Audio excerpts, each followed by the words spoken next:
Le doy el paso a Laura Cosio, diseñadora industrial, textil y modas, titular de la Cátedra de Sociología de la Moda e Historia de la Moda en la Facultad de Comunicación y Diseño de la Universidad de Uruguay, quien será la moderadora del siguiente eje que compone el Congreso de Pares Académicos de Moda CAI. Muchas gracias, bienvenida Laura.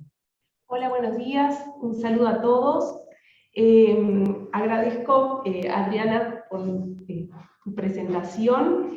En esta ocasión estaremos abocados en realidad a repensar la sostenibilidad y la moda y el futuro de la sociedad, justamente de esa sociedad, la posmoderna.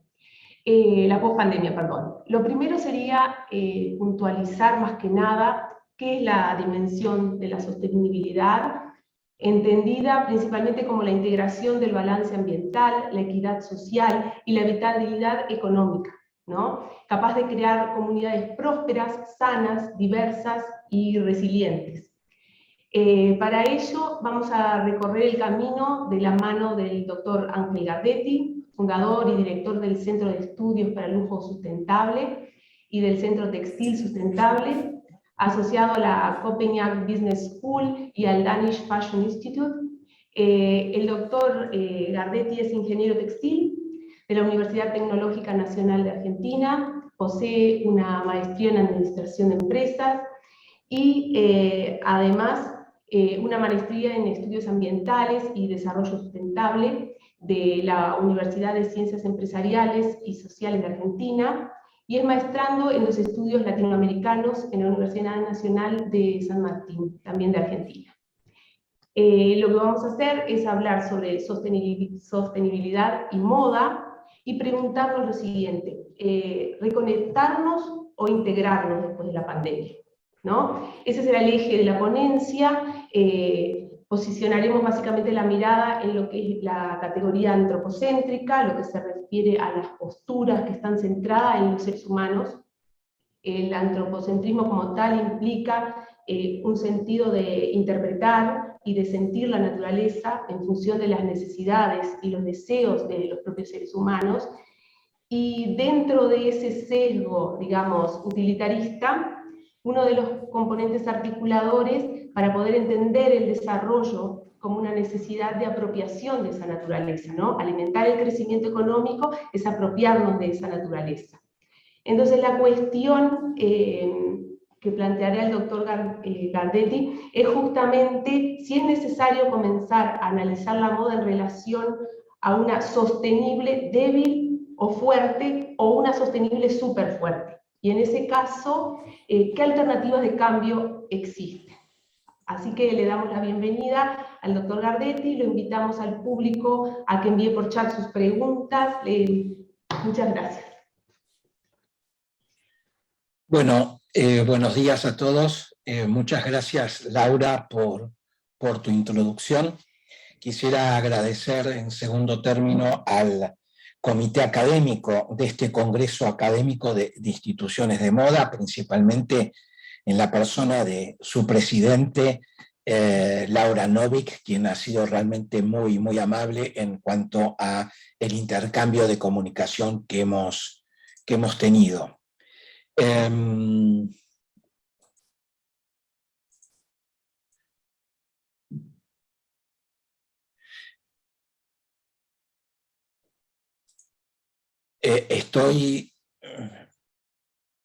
Me han bloqueado la cámara.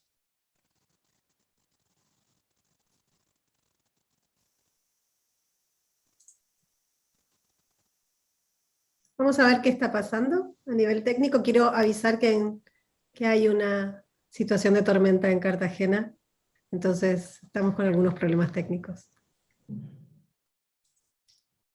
Ok, muchas gracias, Laura.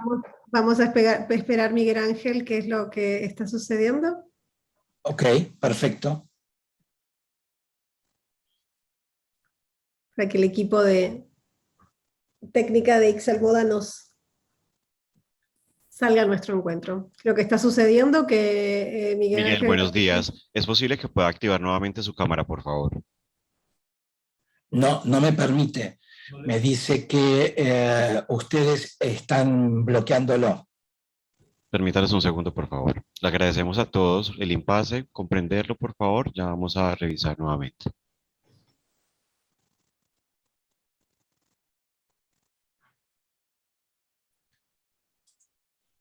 Ahora sí. Ahora sí, muchas gracias por comprender. No, gracias a ustedes, por favor. Yo voy a compartir pantalla.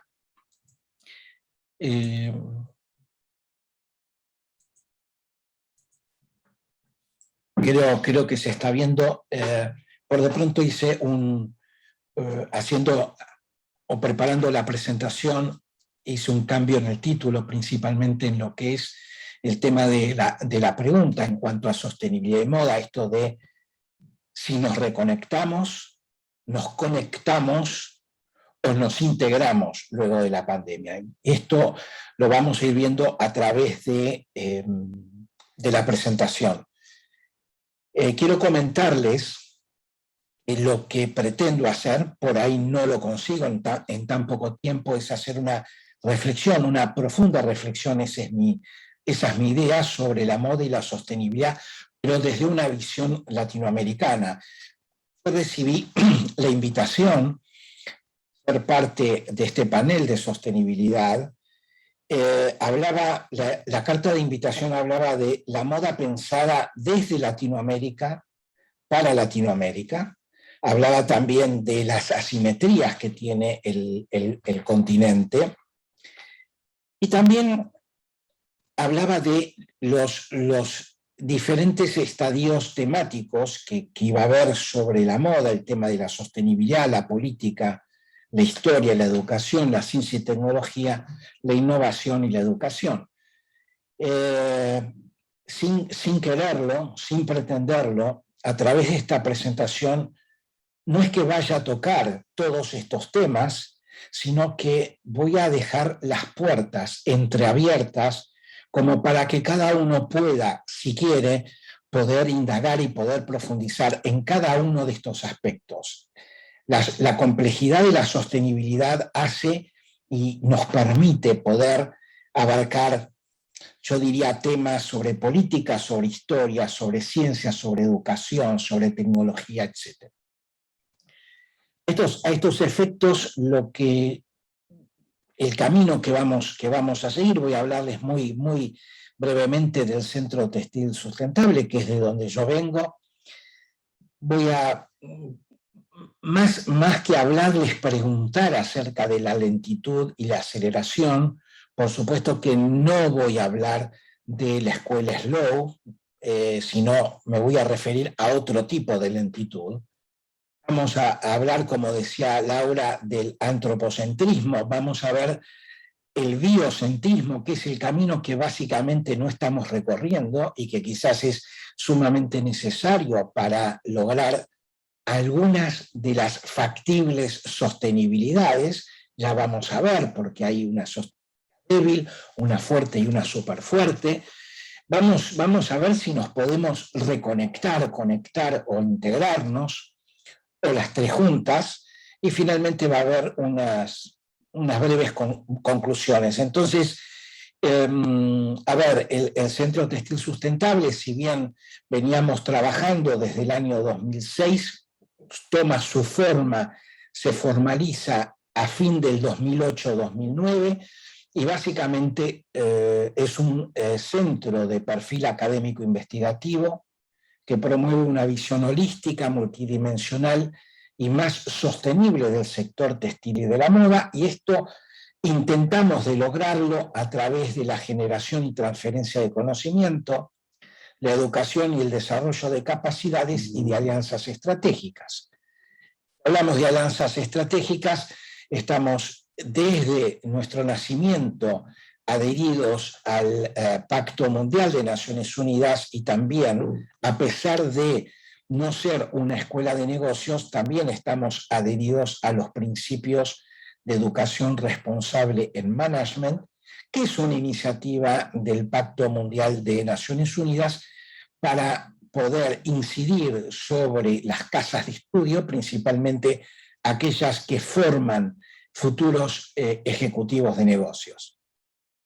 Como generación y transferencia de conocimiento, ustedes pueden ver acá algunas de nuestras publicaciones, hay algunas en español, pero principalmente publicamos en Estados Unidos y en Inglaterra, aunque esta decisión ha tomado un giro diferente a partir del 2017-2018, donde pretendemos poder llevar la generación y la transferencia de conocimiento a nivel Latinoamérica.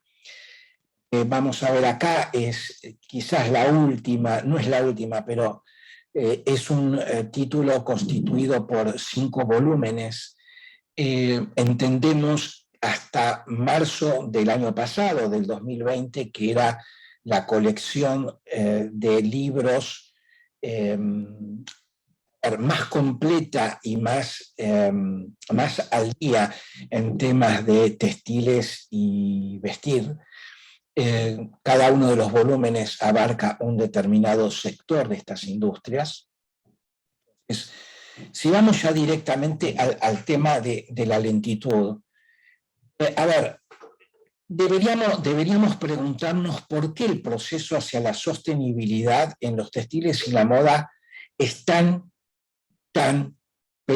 lento. Y hay un fuerte énfasis, como ustedes verán en mi slide, ahí esto del pero tan lento. Y quizás esto de lo tan lento lo podemos no solamente asociar a la moda y los textiles, sino asociar a otros sectores de la economía. Podríamos decir, ¿por qué realmente este camino hacia la sostenibilidad es tan lento?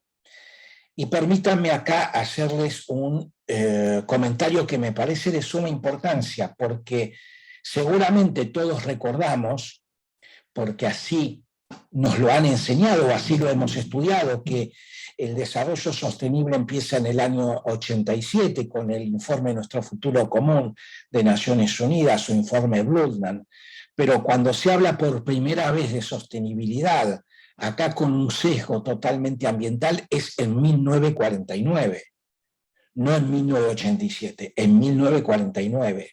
Hay un segundo hito en 1974, hay un tercer hito en 1982 y recién aparece el informe Nuestro Futuro Común en el año 87, que es una herramienta política.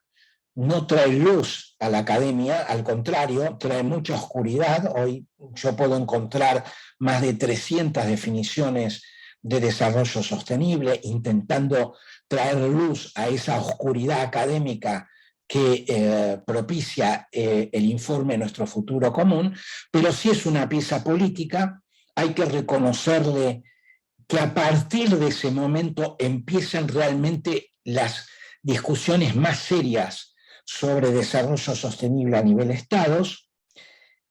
Y la pregunta que entonces nos podríamos hacer, si realmente vemos que esto realmente es tan lento, bueno, ¿de qué manera podemos acelerarlo? De hecho, si lo podemos acelerar, el tema no es tan simple. No es simple por varias razones.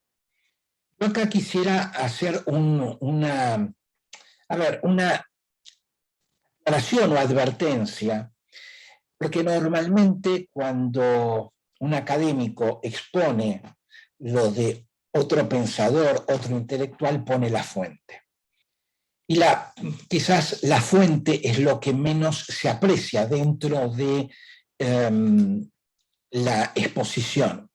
Bueno, yo puedo asegurarles que las fuentes que he intentado colocar en esta presentación quizás es mucho más importante que la cita en sí misma o la adaptación en sí misma.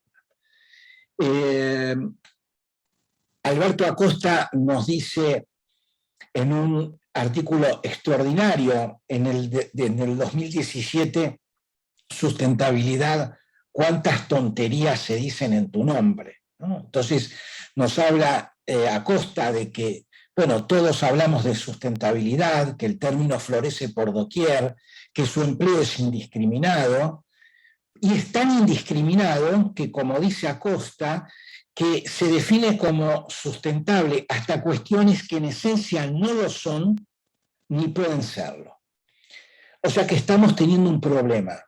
Estamos reduciendo el profundo significado del término a su más mínima expresión, y todo hoy, principalmente en moda y en textiles, todo hoy es sostenible. Voy a seguir.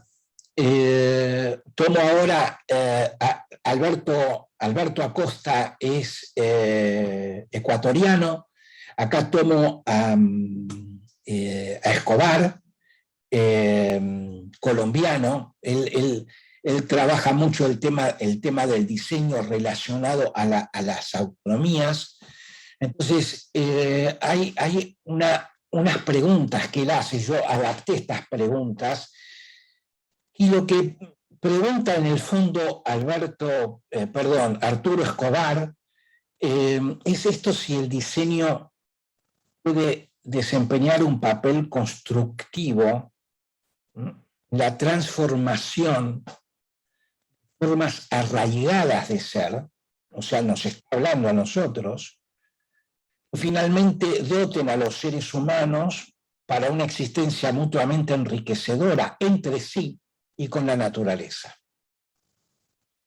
También, siguiendo con Arturo Escobar, uno puede preguntar, bueno, ¿puede el diseño ser reorientado de su dependencia del mercado hacia una experimentación creativa con la forma, los conceptos, los territorios, los materiales, especialmente cuando es apropiado por las comunidades subalternas en su lucha por redefinir sus proyectos de vida de manera mutuamente enriquecedora con la tierra? Fíjense que en ambas preguntas, Escobar, o sea, si bien yo hago una adaptación de las preguntas de Escobar, Escobar pregunta esto de si podemos ser o podemos enriquecernos con la tierra o con la naturaleza. Y este punto no es menor. Entonces, en esto de la introducción de Laura, formidable la síntesis que hizo del antropocentrismo, quisiera graficar qué es lo que nos está pasando. Y como dijo Laura, el antropocentrismo son posturas que están centradas en los seres humanos, colocándonos como punto de partida para cualquier tipo de valoración. O sea, somos el punto de partida en el antropocentrismo de cualquier tipo de valoración. Y si me permiten leer, para no olvidarme, esto le da a que únicamente los seres humanos pueden ser sujetos de valor, hablo de sujetos de valor, en donde los demás elementos, fíjense que no habla seres vivientes, en donde los demás elementos que nos rodean, esta es la visión del antropocentrismo, tales como plantas o animales, son objetos de valor. Mientras el ser humano es un sujeto de valor, todo lo que circunda al ser humano es un objeto de valor. O sea, cataloga el antropocentrismo a los demás seres vivientes simplemente como objetos de valor. Es decir, una visión totalmente utilitarista. Y esto es gravísimo. Y no nos damos cuenta. Entonces, claramente, en el antropocentrismo, el hombre está por sobre la naturaleza, está por fuera de la naturaleza, no está dentro de la naturaleza. Y acá vienen un poco las respuestas que podríamos dar a esas preguntas de Arturo Escobar. ¿Cómo podemos hacer para poder revertir esto? Es la pregunta que hacía al principio, o sea, ¿por qué es tan lento este camino hacia la sostenibilidad en los textiles y la moda? Y si lo podemos corregir, y en todo caso, ¿cómo? Entonces, ¿cómo podemos corregir esto de que estamos totalmente por fuera de la naturaleza. Entonces, permítame avanzar, precisamente es el camino que no estamos recorriendo. El camino que estamos recorriendo es el antropocentrismo. Nos hemos educado, hemos mamado el sistema occidental predominante y claramente las consecuencias las tenemos a la vista. Entonces, ¿cuál es el camino no recorrido? Integrarnos a la naturaleza. Entonces, acá empezamos a referir al título de la ponencia. Conectarnos, reconectarnos o integrarnos. Entonces, claramente deberíamos dar el rumbo, integrarnos a la naturaleza y sentirnos como pares. O sea, me voy a adelantar, pero las comunidades originarias tenían este planteo en sus cosmovisiones. ¿Okay? Y esto es lo que se llama biocentrismo. Entonces, tenemos el camino que estamos recorriendo, el antropocentrismo, donde hacemos un uso, totalmente ilimitado de la naturaleza, con una visión totalmente utilitarista, y llegamos en el otro extremo al biocentrismo, donde podemos integrarnos a la naturaleza, lograr cosas que aún no hemos logrado hoy. Entonces, ¿qué relación tiene esto del hombre por fuera de la naturaleza con el sistema dominante? Realmente todos estamos inmersos en este sistema dominante. Nacimos en el sistema dominante, nos educamos en el sistema dominante, acá claramente hago alusión a las casas de estudio. Preguntémonos, por ejemplo, ¿cuántos docentes son descendientes de indígenas o aborígenes en las universidades? Entonces, la pregunta es, bueno, ¿cómo hacer a que el hombre realmente se integre a la naturaleza? Como yo lo voy a graficar, es realmente muy fácil de ver. Lo difícil es cómo lo llevamos a la práctica. Tenemos que salirnos del sistema. O sea, podemos lograr la integración con la naturaleza saliéndonos del sistema donde estamos inmersos. Entonces, acá viene la pregunta. ¿Cómo podemos hacer para salirnos del sistema? Es decir, todos hemos escuchado hablar del decrecimiento, todos hemos escuchado hablar de frases como tenemos que crecer por fuera del crecimiento o podemos desarrollarnos por fuera del crecimiento. Esto apunta a esto, a cómo podemos salirnos del sistema. Ahora, escuchando a las voces que no escuchamos, o sea, estamos inmersos en un sistema, y esto es sumamente clave, estamos inmersos en un sistema que automáticamente deja de lado determinadas voces. Entonces, por ejemplo, puedo hablar de las cosmovisiones originarias, las comunidades originarias. Puedo hablar de las personas en condiciones de vulnerabilidad, no solamente vulnerabilidad económica, vulnerabilidad física, mental, psicológica. Al tema de los animales, cómo dejamos de lado los animales representados por miembros de la sociedad civil serios, nuestros adversarios, podemos hablar de nuestros enemigos, no hay problema, adversarios / enemigos, pero automáticamente el sistema deja afuera a estas voces. Entonces, ¿cuál es el problema? El problema es que, si bien yo nunca he cuantificado esto, podría decir, a modo de resumen, estamos tomando decisiones con la mitad de la información. ¿Por qué? Porque estamos dejando estas voces afuera. Estas voces tienen capacidades, tienen conocimientos, tienen habilidades. Entonces, estamos tomando decisiones con la mitad de la información. Quizás por eso el proceso hacia la sostenibilidad es tan lento. Siempre hemos discutido con colegas de que para ser más sostenibles en el sistema de moda hay que estar por fuera del sistema de la moda. Bueno, entonces escuchemos a las voces no escuchadas. Yo me estoy tratando de apurar por el tiempo, pero creo que todos hemos escuchado acerca de los Objetivos de Desarrollo Sostenible de las Naciones Unidas. Interpreto que esto debe ser así. Agenda de desarrollo hacia el 2030.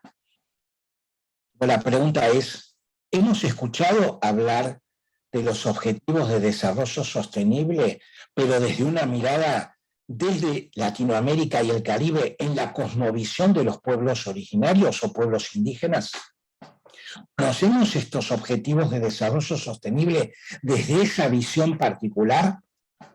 Bueno, puedo asegurarles que son dos mundos diferentes, pero que hay que integrarlos porque va a ser la única manera, a mi entender, por supuesto, de que podamos acelerar el ritmo hacia la sostenibilidad, principalmente en los textiles y la moda. Ahora, cuando hablamos el conocimiento, digamos, indígena, a ver, podemos decir, fíjense que cuántas veces decimos que el diseño es una expresión cultural, ¿no? Que está ligada al tema incluso del arte. Pero bueno, pero también está relacionado a las relaciones humanas. Pero sin embargo, lo que promueve este sistema, y hablo del Occidente, no es lo mismo el Oriente, nos hace dejar voces de lado.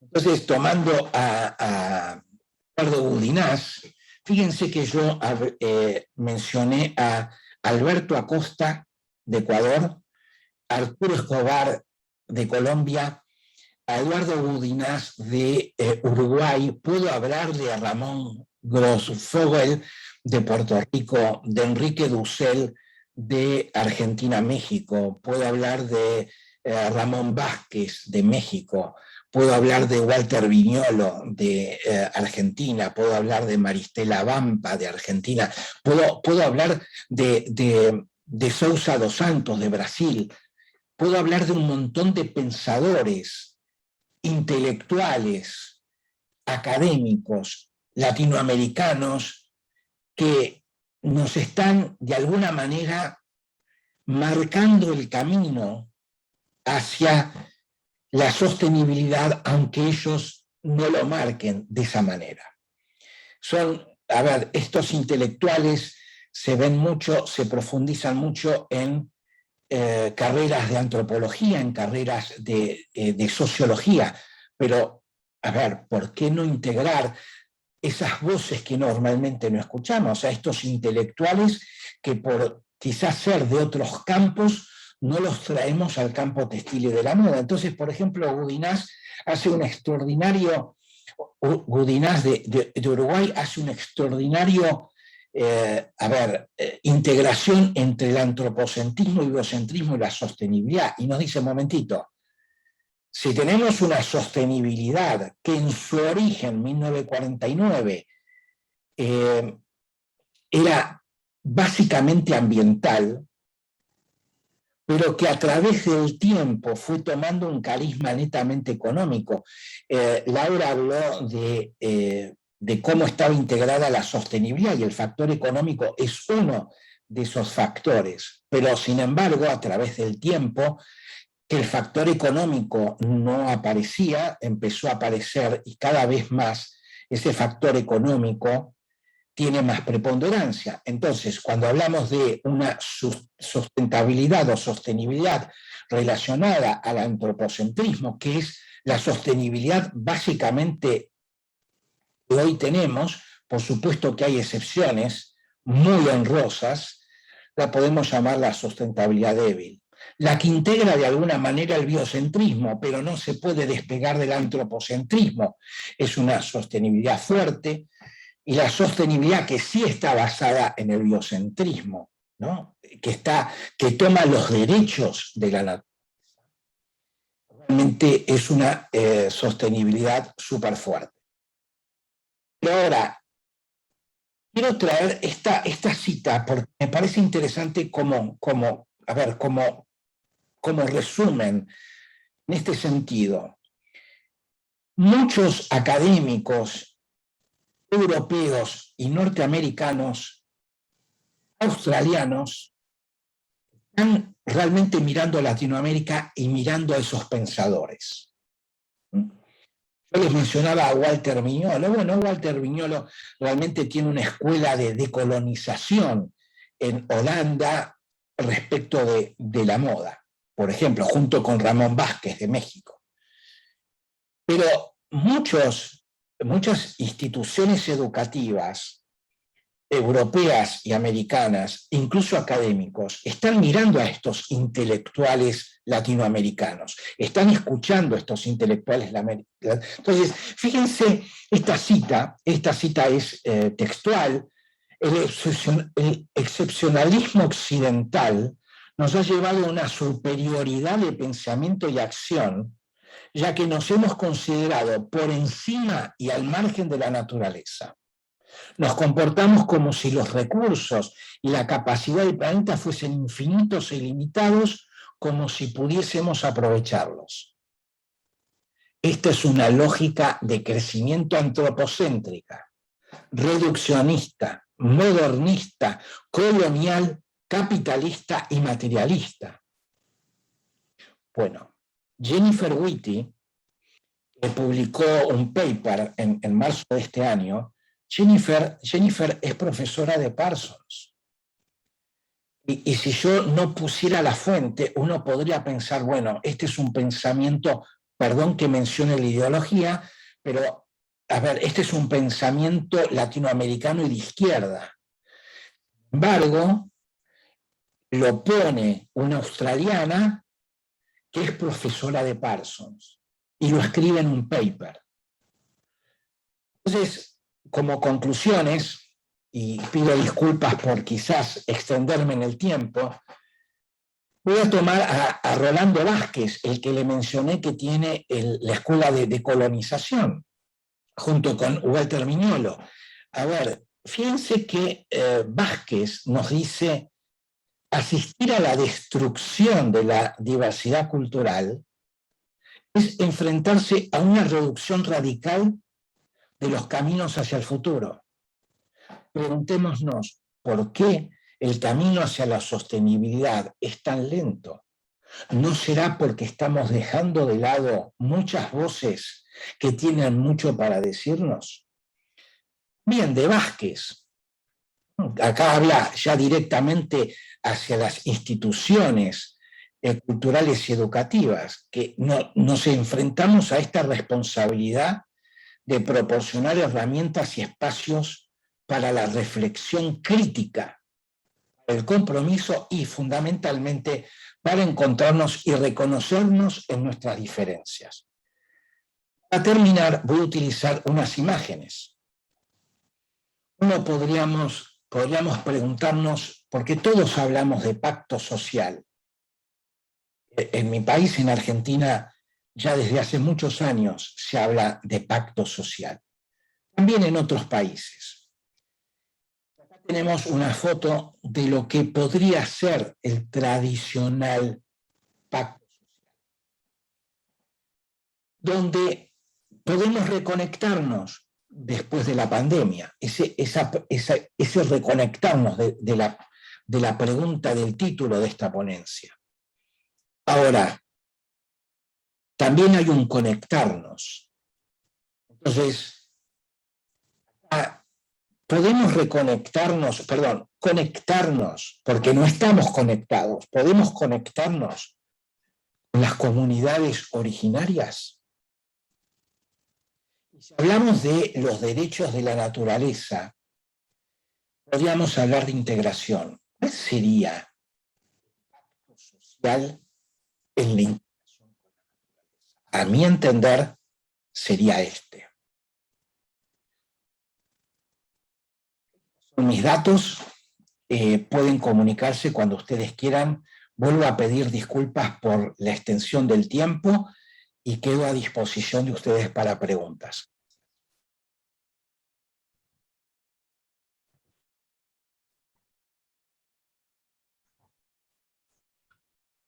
Me gustaría hacer una pregunta, Miguel Ángel, vinculada con uno de los autores que nombraste, que es Gudiñas. Hace poquito leí un libro de él en donde nos hablaba precisamente de esta tercera vía de la sustentabilidad que tiene que ver contra la idea de bienestar, la idea de buen vivir, ¿no? Y el análisis que plantea me resonó mucho toda esta mirada que tiene que ver como también una mirada política sobre el hacer, y te felicito por ser tan valiente y en todo caso darnos un tirón de orejas a todos los que damos clases en América Latina y que solemos tener lo que se dice, lo que Adelia Borges habla como tortícolis cultural, ¿no? Y estar mirando siempre lo que se hace en otros países, sobre todo en el circuito Elena Rubinstein, y darle más prioridad a palabras de personajes y de profesores que están hablando desde realidades tan diferentes a la nuestra. Así que la verdad que fue muy inspiradora tu charla. Pero bueno, me quedé pensando en esta mirada del el buen vivir, ¿no? Que propone Gudiñas.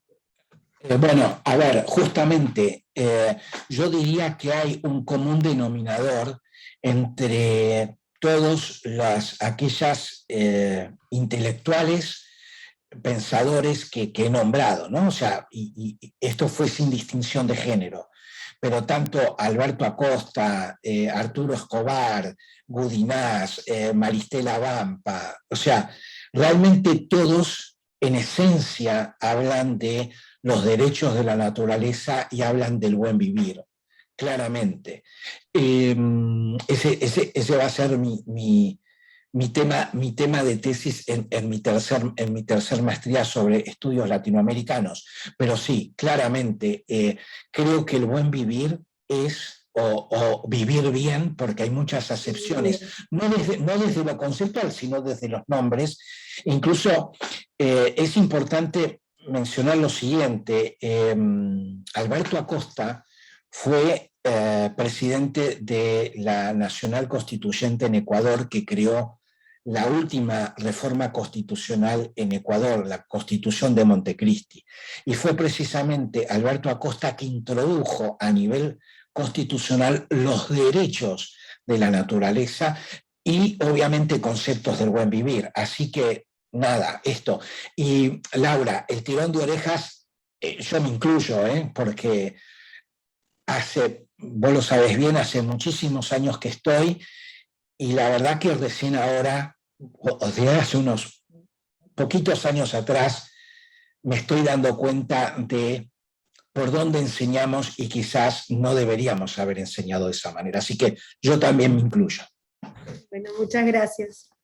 Me pareció muy interesante algunos de los conceptos y me gustaría destacar el tema ese que tú planteas sobre la lentitud y la aceleración y todo lo que tiene que ver con el hecho de que la lentitud está asociada al sistema y el sistema está asociado a la forma en que nosotros como seres humanos producimos y cómo nos ponemos como en primer lugar a nosotros mismos y pasamos a los objetos y a los animales y a toda la naturaleza como un segundo plano. Y el reflexionarnos como parte de la naturaleza es un concepto sumamente interesante, porque pasamos de la Edad Media, de una época en que nos centrábamos en el heliocentrismo y en Dios, a una edad con el Renacimiento, que nos centramos en el hombre y hasta ahora venimos centrados en el hombre sin pensar en todo el daño que hacemos a esa naturaleza. Y es sumamente interesante pensar la moda desde ahí, ¿no? Pensar la moda desde ese aspecto que planteas tú de cómo el sistema dominante nos traba y nos cuesta hacernos parte de esa naturaleza e integrarnos. A ver, claramente, Laura, es decir, estamos naturalmente disociados. Por eso yo decía, bueno, nacimos en este sistema, nos educamos en este sistema, mamamos este sistema y realmente es tremendamente difícil de salir. Entonces, claramente, Laura, esto es muy complejo, no es tan fácil salirnos del sistema. porque estamos tan inmersos, pero creo que no tenemos otro remedio. Una vez a Alberto Acosta le preguntaron si esto de los derechos de la naturaleza y lo del buen vivir que mencionó Laura realmente podía tener éxito frente a la postura dominante, y él dijo que no sabía, que realmente lo que sí podía decir era que iba a costar muchísimo trabajo, mucho más de lo que podemos imaginar para poder hacerlo. Pero cada uno tiene que poner su granito de arena, y esto no es una frase hecha. A ver, yo soy de avanzada edad, ¿no? O sea, si vamos al tema del COVID, yo soy persona de riesgo. Y realmente decidí hacer a esta edad una tercera maestría como para poder, a ver, no, de ninguna manera entiéndase que me quiero poner de ejemplo, por favor, pero decidí hacer esto para tratar de aportar mi granito de arena a esto de salirnos del sistema. Entonces, nada, gracias, Laura. Bueno, quisiera invitar a los demás participantes si quieren hacer alguna otra pregunta, si quieren colaborar en la discusión, aportar desde su punto de vista algunos de los elementos destacados. Y más que nada, lo que me pareció sumamente interesante de la ponencia es eso de estar por fuera de la naturaleza, el hombre, y volver a reintegrarse, ¿no? Esa sensación de que somos mundos aparte y que tenemos que volver a integrarnos, a conectarnos, y por qué no pensar que el diseño puede ser una forma de, ¿no? Desde el principio, porque yo como diseñadora, me parece que lo primero es pensar desde que yo voy a lanzar el objeto.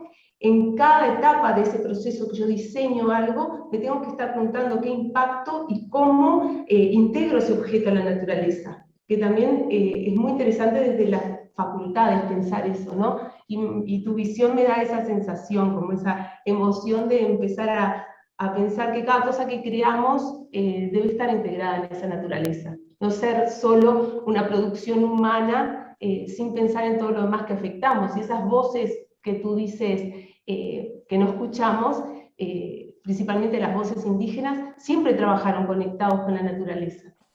Y es muy distinto el proceso mental que hacemos los occidentales que esas voces.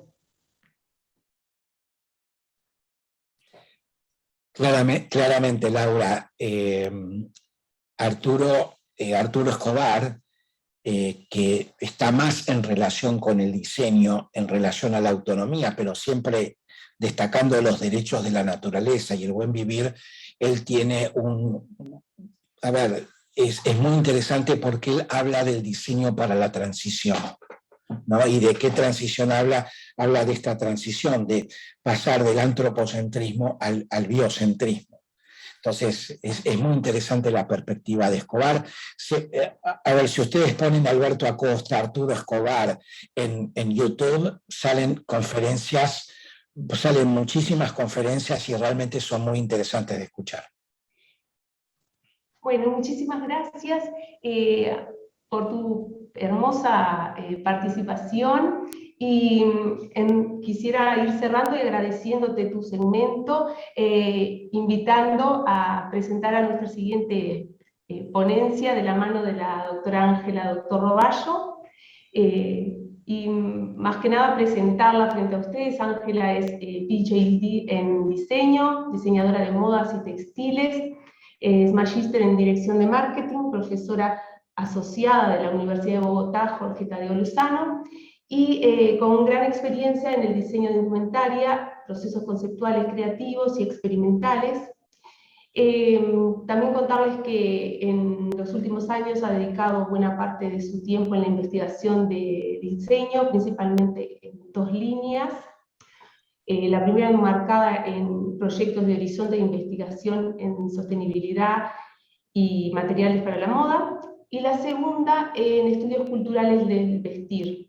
Entonces, de cierta manera, estas dos visiones que se amplían y se vinculan entre sí, dan una mirada crítica como aporte a los estudios de moda para impactar y más que nada para articular en el sector académico y productivo. Diseño textil e indumentaria compostable es el tema, con una visión sistémica. De eso que se trata, se va a tratar esta siguiente ponencia, y más que nada destacar que en este último tiempo se ha pensado mucho en diferentes alternativas para desarrollar la moda, la indumentaria sostenible, buscar un propósito para contrarrestar el ritmo acelerado que ya veníamos hablando con Ángel, y el impacto nocivo que este ritmo genera en nuestro medio ambiente.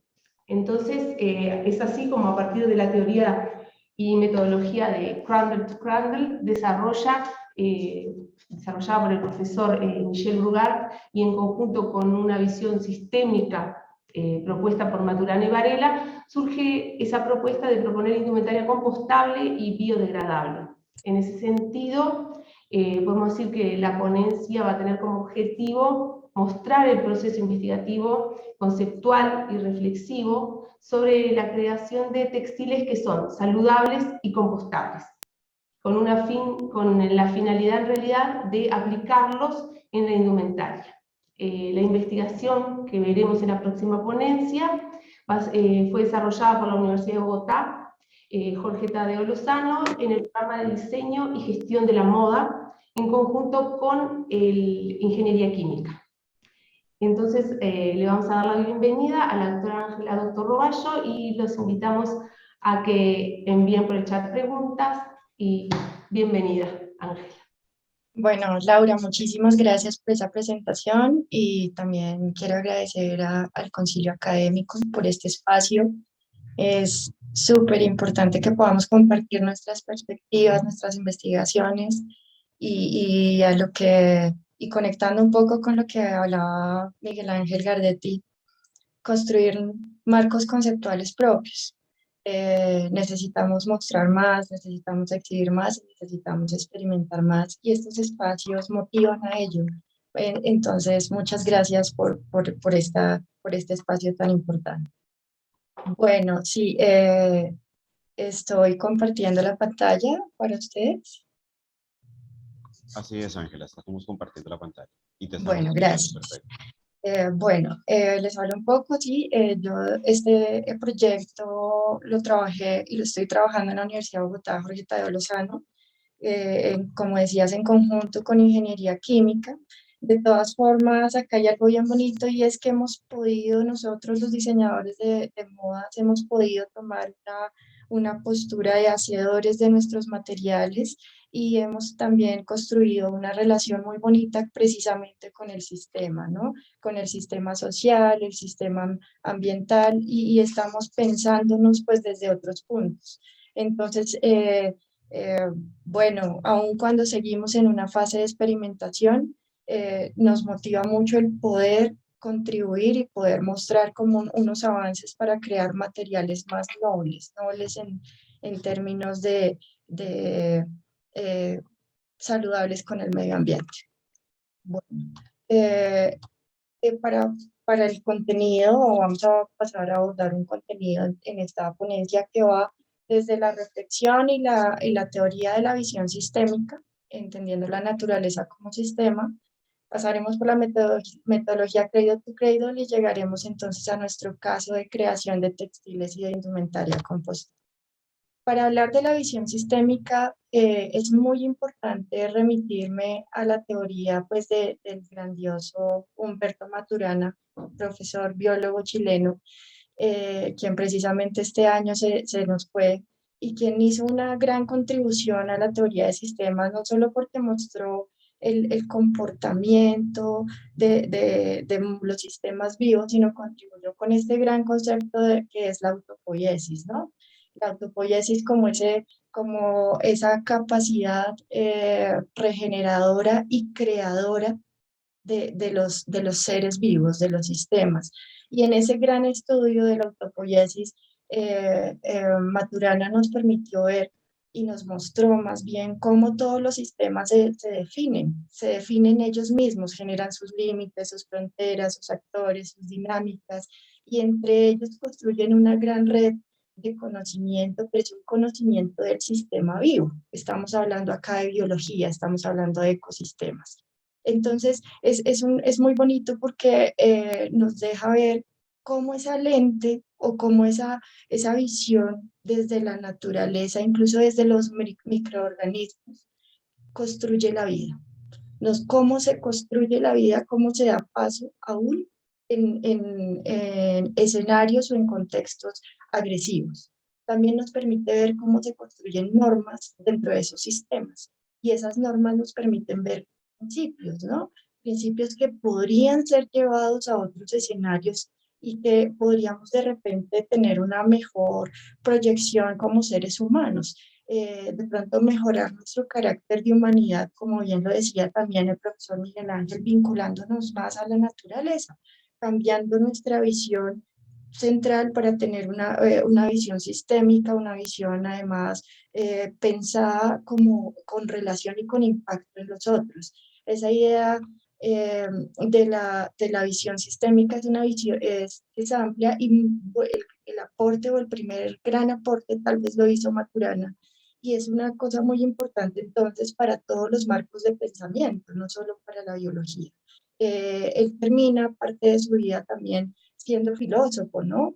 Tomando su teoría de la biología para pensar la vida.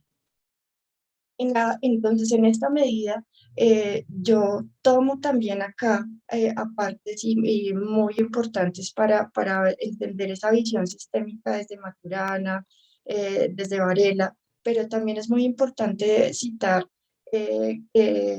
también Arturo Escobar o Aventura de Sousa Santos, quienes hablan que son diferentes y son múltiples las dimensiones y los enfoques de estudio de los diferentes sistemas vivos y los sistemas sociales. Si lo vemos desde la dimensión biológica, nos quedamos solamente o nos quedamos pensando en esa relación entre el organismo y el medio ambiente, y que claramente es valiosísima porque nos ofrece cantidad de conocimiento que si lo miramos también desde la postura de los diseñadores que somos, podemos tomar ahí elementos estéticos, elementos visuales, mecanismos, diferentes formas de interacción, pero también existen otras dimensiones como la dimensión cognitiva, la social, la ecológica y la afectiva que deben revisarse y que deben analizarse en los sistemas vivos, en los sistemas sociales.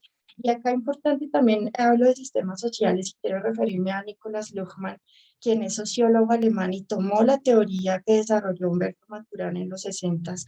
Él en los 70s empieza a decir, y 80s empieza a decir, los sistemas vivos no difieren, vivos y biológicos no difieren mucho de los sistemas sociales. Tenemos en los sistemas sociales agentes depredadores, tenemos agentes contenedores, tenemos agentes limpiadores. Entonces, muestra cómo las dinámicas de la naturaleza se pueden ver en los sistemas sociales vivos. Pero dice que la única gran diferencia, y que después se la debate Maturana, es porque él dice la única gran diferencia entre un sistema social y un sistema biológico es que el sistema social produce memoria. Y al producir memoria produce conciencia.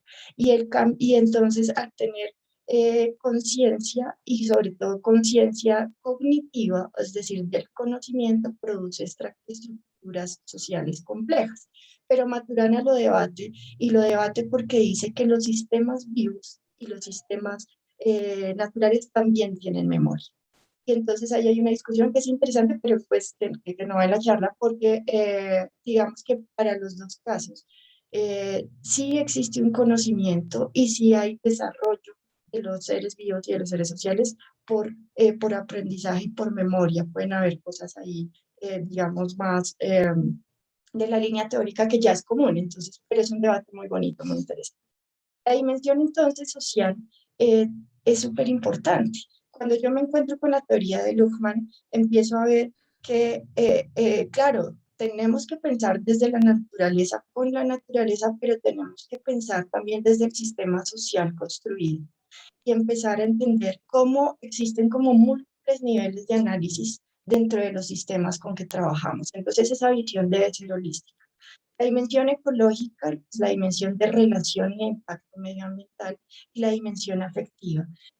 Esta es bien importante porque finalmente los afectos en general no solamente son como los percibimos los humanos, como los expresamos nosotros, sino esa dimensión afectiva tiene que ver también con el arraigo, con la manera de relacionarse, con la manera de comunicarse entre los diferentes seres, ¿no? Entonces, aquí, si lo vemos, todo esto confluye en ese primer gran concepto que precisamente el profesor Miguel Ángel hablaba al final, y es la cosmovisión.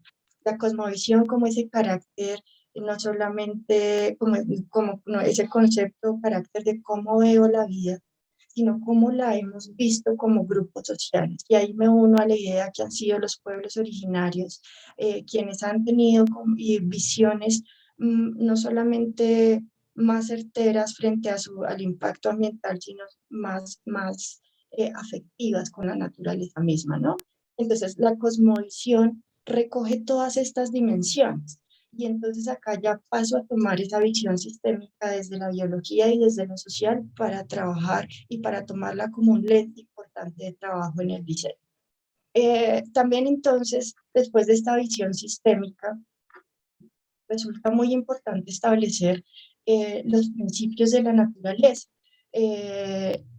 ¿Por qué los principios de la naturaleza como marco importante? Porque bien lo describe Benjus, y lo quiero citar acá cuando dice: la naturaleza sabe lo que funciona, lo apropiado y lo que perdura.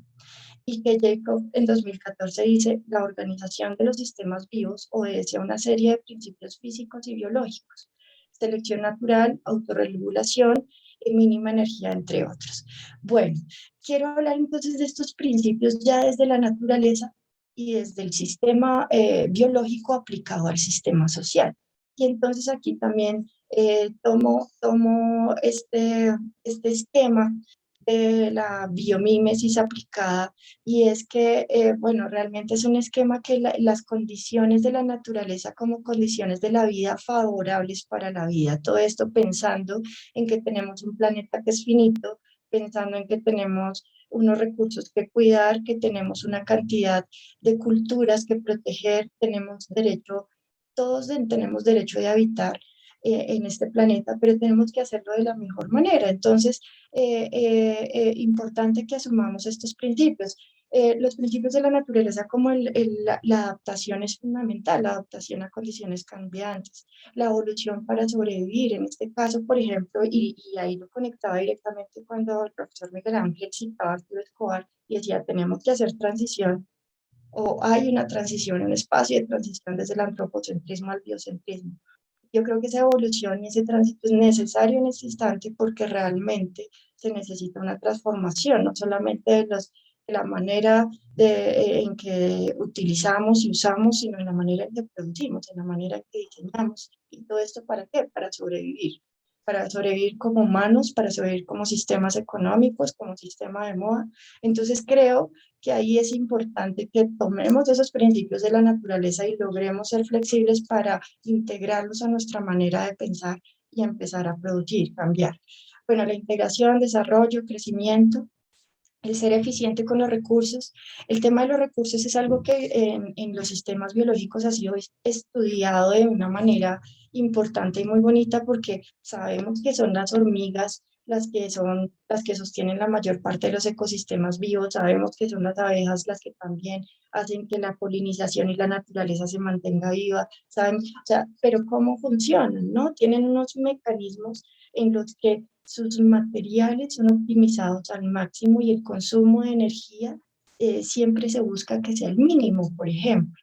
Y entonces en esa medida, si lo miramos en las aves, en las hormigas, lo miramos en los moluscos, lo miramos en diferentes sistemas vivos en los que ellos producen sus hábitats de manera eficiente, se relacionan de manera eficiente, y no existe un concepto que para nosotros ahora es muy común, y es la basura, por ejemplo.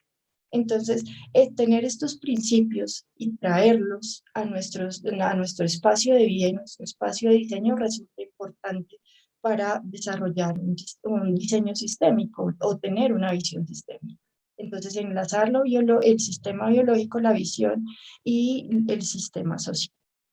Entonces, acá quiero tomar una frase que me pareció muy importante de un colega y compañero de Gonzalo Raineri, quien dice, la visión de la naturaleza implica mirar el entorno del diseño con el lente de la biología.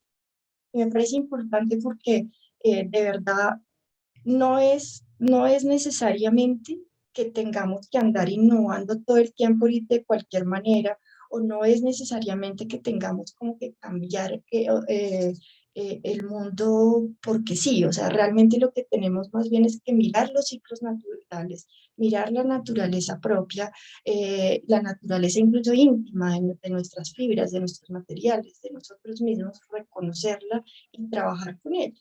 Entonces, si miramos con esa lente, esa visión sistémica, seguramente tendremos un entorno que podrá contribuir a la sostenibilidad y la sustentabilidad. Bueno, entonces, teniendo clara ya una visión sistémica holística, tomamos la teoría Cradle to Cradle porque es necesario y trabajamos con una visión adicionalmente productora de diseño, un sistema social que produce textiles, que produce indumentaria y que entonces no es solamente, no estamos solo como dentro de la biología, lo tomamos como una posibilidad de tener un ciclo de diseño pensado. Y ahí es donde la teoría del profesor Braungart y el profesor McDonald se convierte en un gran horizonte de trabajo, porque nos permite experimentar y entender los materiales, no solo en la diferencia de sus composiciones, de lo que es natural y lo que no, sino nos permite entender que en general la Tierra y el mundo y nuestro planeta tiene un ecosistema con dos grandes fases, ¿no? Una fase que es o una gran pantalla o una gran esfera, que es nuestra biosfera y en la que tenemos todos los elementos realmente vivos con los que podemos trabajar, producir y que deberían volver a compostarse. Pero sobre todo hablamos que ahí es el ciclo de la vida, ¿no? Y tenemos al lado un ciclo, que es un ciclo técnico, pero hablemos que es el ciclo de la tecnosfera, que es la producida por el humano, la que hemos desarrollado con los diferentes productos que hacemos, que muchas veces no pensamos que afectan de manera directa a la biosfera.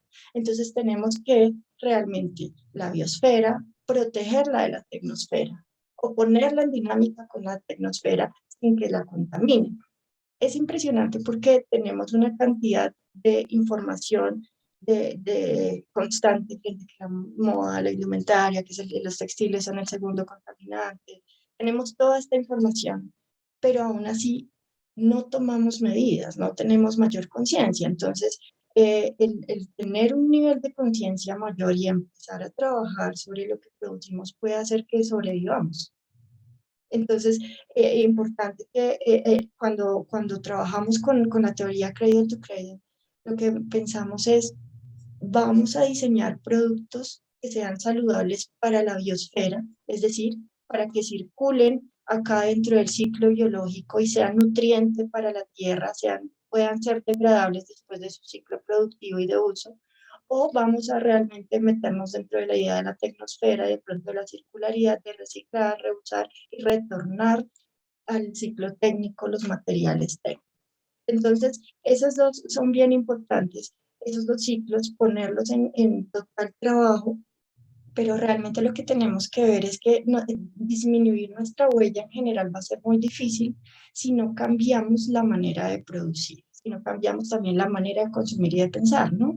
Pero sobre todo pensar en que ¿qué pasaría si nuestros textiles, si la indumentaria realmente fuera saludable, fuera positiva para el medio ambiente? ¿Qué tal si más bien lo que hacemos es generar una huella en la que estamos contribuyendo como un nutriente más al suelo o al medio ambiente, o de pronto al sistema nuestro, no sé, con el uso de textiles que nos ayuden al mejoramiento de nuestra piel, de nuestro cuerpo, que también esos textiles cuando se van al suelo realmente no tengan que recircularse, sino que se puedan degradar, que se puedan sembrar, que puedan ser realmente un compostaje, ¿no?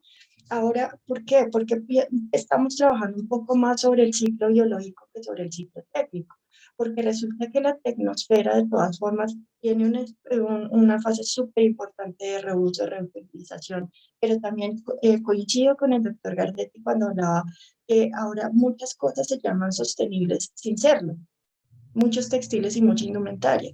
Entonces vemos que hay muchos plásticos reciclados en indumentaria, pero que resulta que ese reciclado no es el acertado o no, el material realmente no, ese textil no resiste esa manera de reciclarlo y por eso tenemos tantos problemas de microfibrillas también en el océano porque muchos de esos poliésteres se fueron al mar o se fueron por los ductos y no funcionaban bien. Entonces esos procesos de reuso y de reciclaje deben ser muy bien pensados.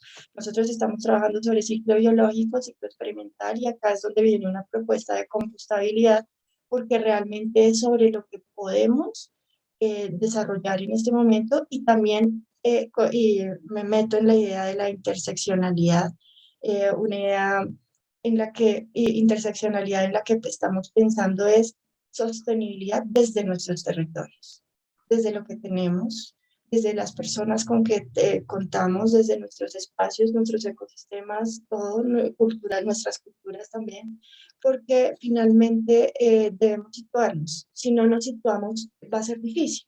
Entonces, bueno, pues para quienes conocen no solamente el trabajo que yo he desarrollado en textiles y en Atadeo, sino en general con la profesora Alice Pataquiva en Ingeniería Química, hemos pensado mucho en que el desarrollo de los textiles y la indumentaria siempre debe ir, y lo que desarrollemos debe ir de la mano con sistemas sociales y debe contribuir a nuestra realidad social positivamente, dejando huella positiva en las personas, en los territorios y en ese medio ambiente.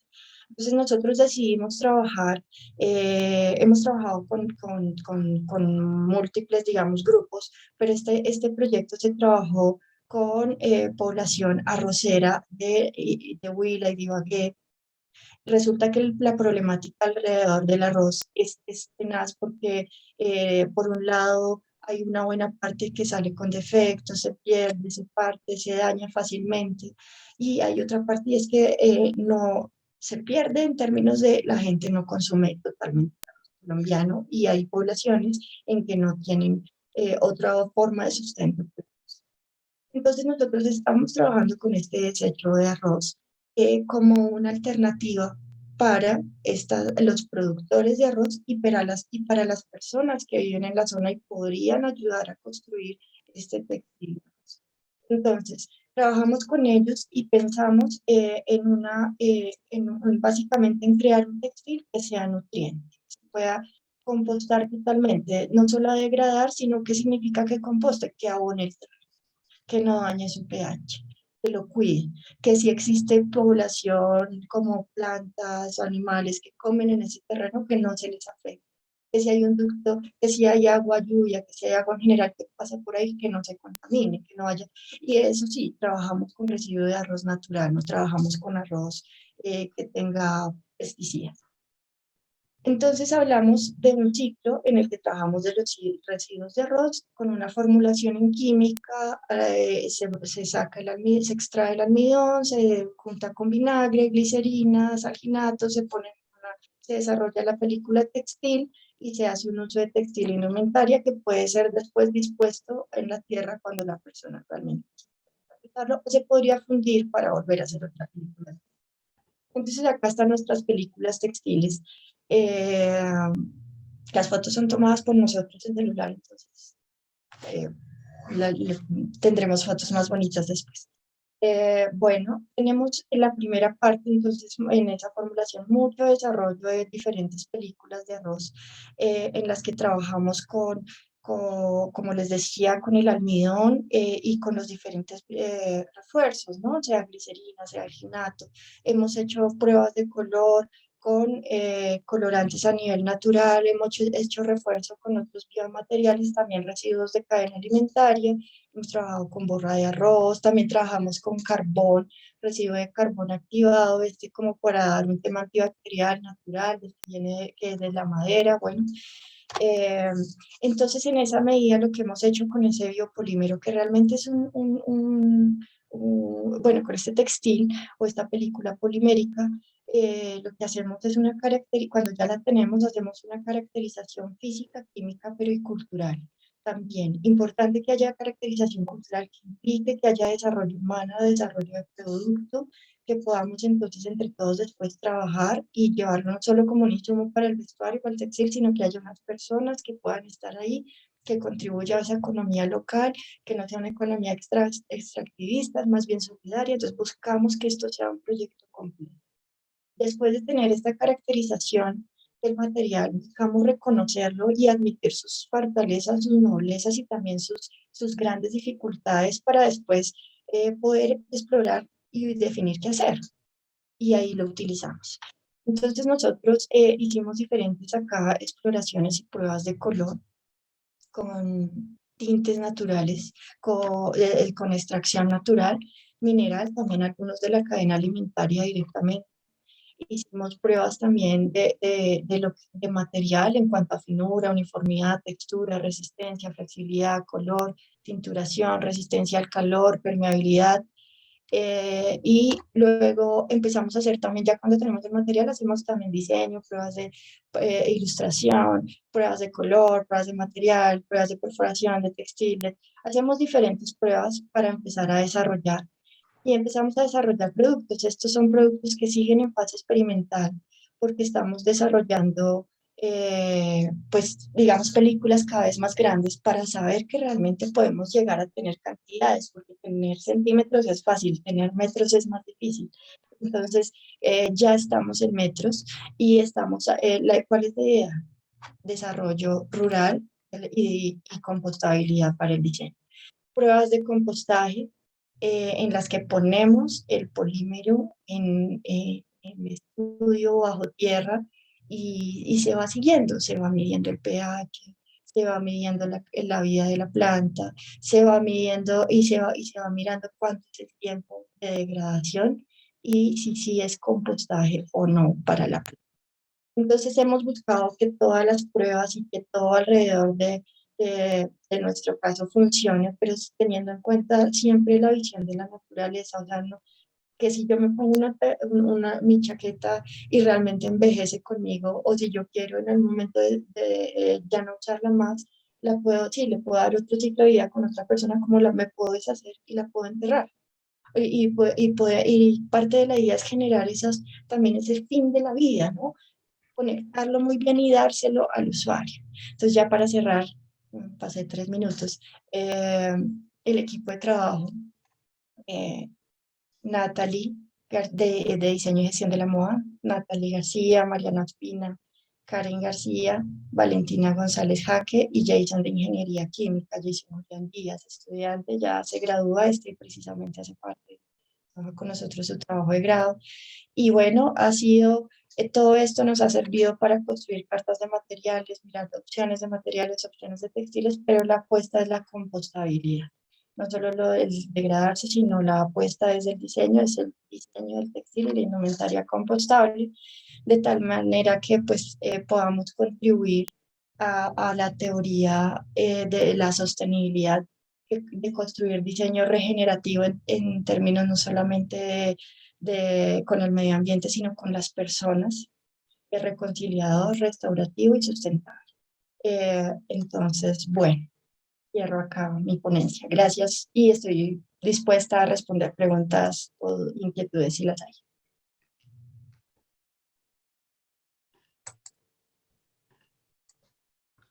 Bueno, muchas gracias Ángela, y si alguno de los presentes quisiera hacerle algunas preguntas. Muy interesante la postura de biología, ecosistema y diseño, en la cual podemos diseñar a partir justamente de esa visión cosmográfica bien diferente que ya había presentado Ángel y que tú la llevas a la práctica. Me pareció sumamente interesante. Y cómo se lograron materiales, texturas y colores, caídas de textiles en esas prendas experimentales.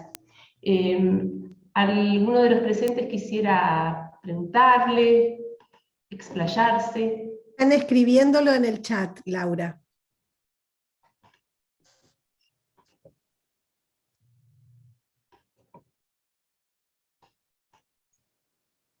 Una de las Sí. preguntas es cómo se sienten al tacto las películas.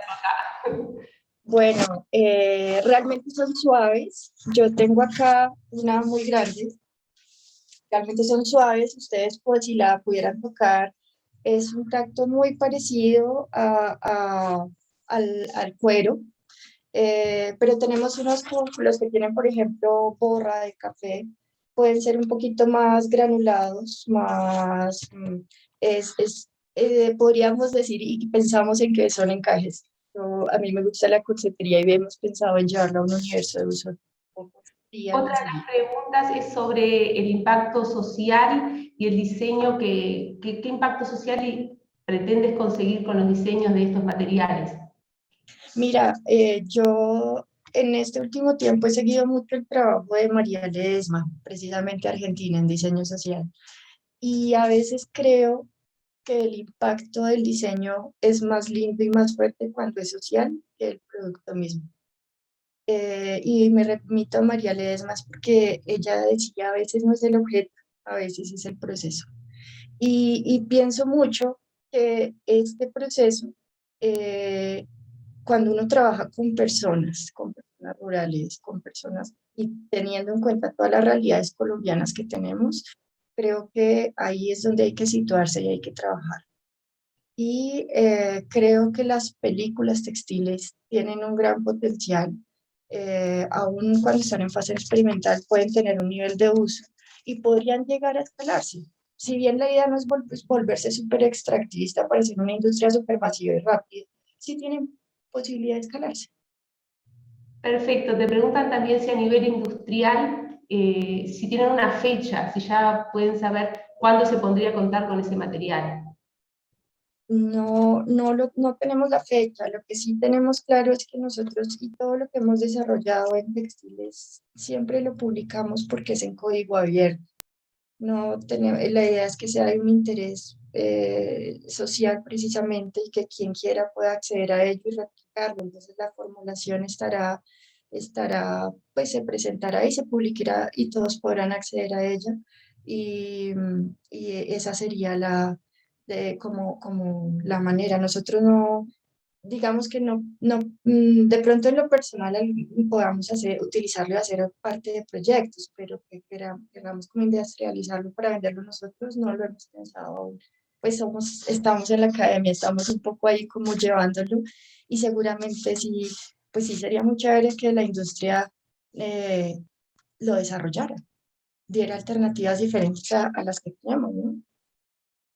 Muchísimas gracias por tu trabajo y tu presentación, Ángela, y agradecemos a todos los presentes. Ahora vamos a hacer un receso para el almuerzo y de hacerles recuerdo que a las 14 horas volvemos a conectarnos para la nueva ponencia sobre moda y política. Muchísimas gracias a todos. Gracias a ustedes.